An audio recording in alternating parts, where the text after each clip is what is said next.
السلام عليكم، عاملين ايه؟ يا رب تكونوا بخير.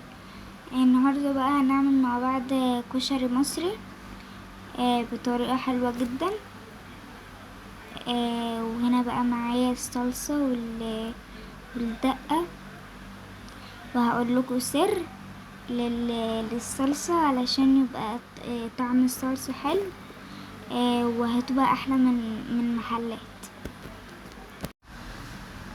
بصوا بقى شكله حلو ازاي. معايا هنا بقى الشعرية، هحطها في الزيت، هقلبها كده في الزيت، هقلبها كده لحد ما تدي لون ذهبي بالشكل ده. وبعدين احط عليها العدس اهو واقلبهم في بعض. بعدين احط عليها الرز، واحط عليهم بقى الرز اهو،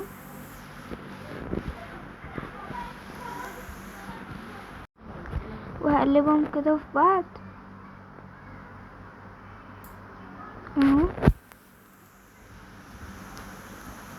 واحط عليها بقى المكرونه،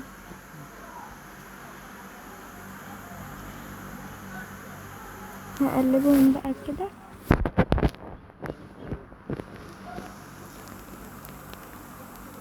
بالشكل ده.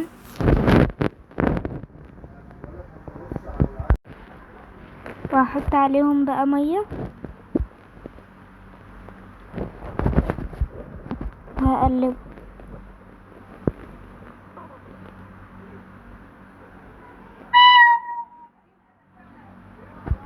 اهو.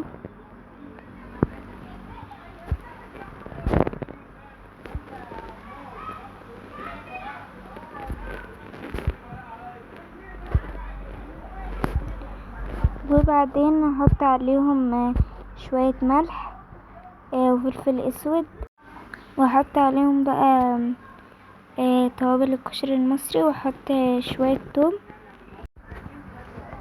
وهقلبه بقى كده وحمرت بقى البصل ده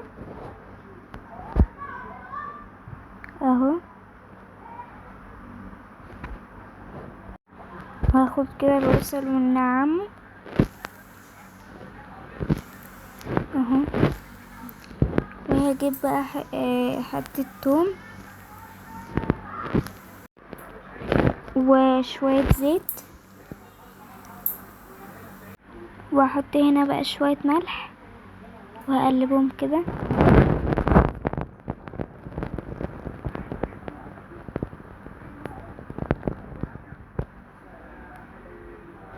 وهحط شوية خل، وهقلب.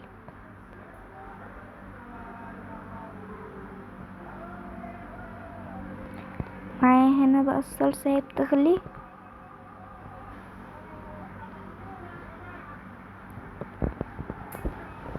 وهنحط البصل عليها،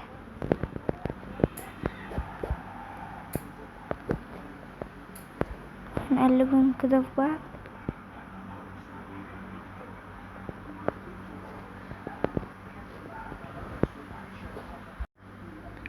وده ملح، وهحط برضه شوية فلفل اسود، وشوية توابل الكشري المصري، وهنقلبه كده كله. بصوا بقى شكل الصلصة عامل ازاي كده. بقى الكشري اهو، ودي الدقة، ودي شطة،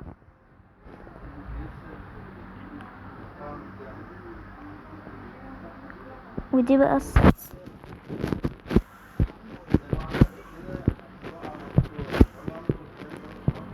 بصوا ما شاء الله بقى شكل الكشري عامل ازاي، ما شاء الله. تعالوا اتفضلوا معايا.